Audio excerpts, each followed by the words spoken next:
you explain to us what the concerns might be for accepting an offer to name us permanent managing conservators while maintaining parents' rights as possessory conservators? Well, foster family, thank you for what you do.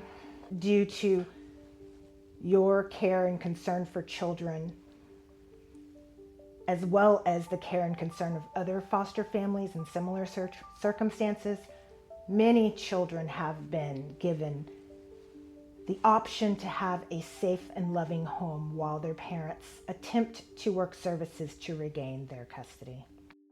In your case, CPS has determined that the parents are not going to be terminated. So that leaves two options.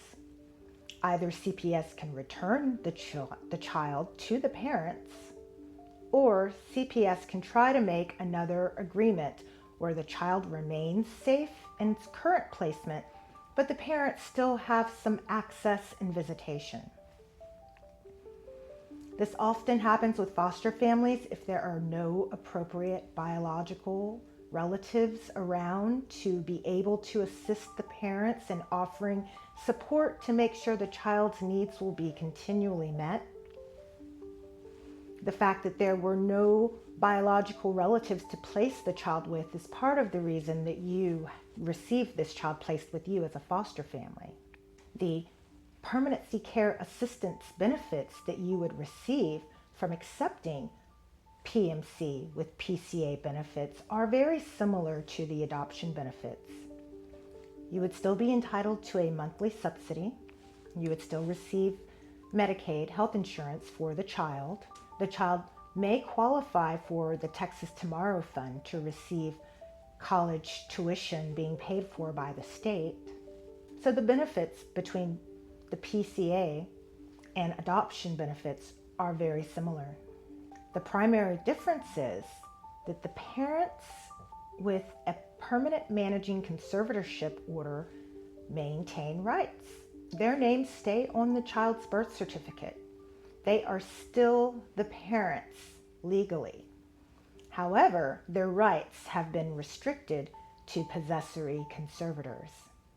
As long as the parental rights have not been terminated, they will still have standing to come back later and take you to court to try to modify or amend the order to get more visitation or to have the child placed with them in the future. This is a risk that discourages a lot of foster families. There is no guarantee or protection that you will not wind up in future litigation with the parents of the foster child that you are caring for.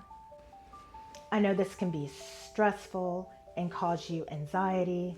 However, it's not as easy as the parents being able to come back and say, "We're in a better place. I want my child back."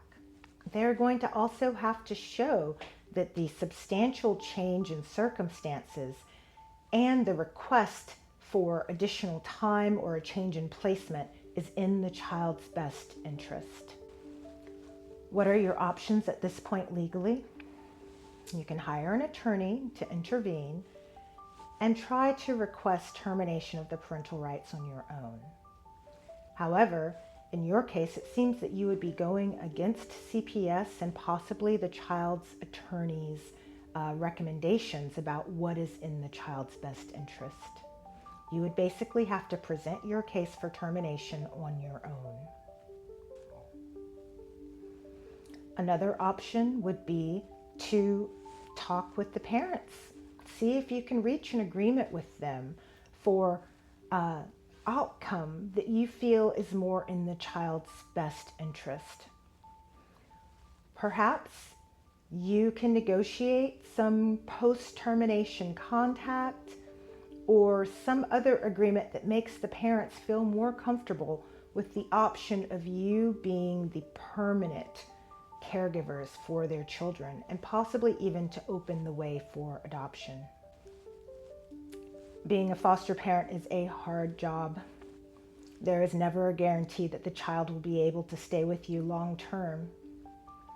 Can only imagine the hurt that you must feel at being made aware that the department has determined that Adoption and termination of parental rights is not an option at this time. You do have measures that you can take on your own, but you should also be prepared to consider the option of sharing custody with the biological parents.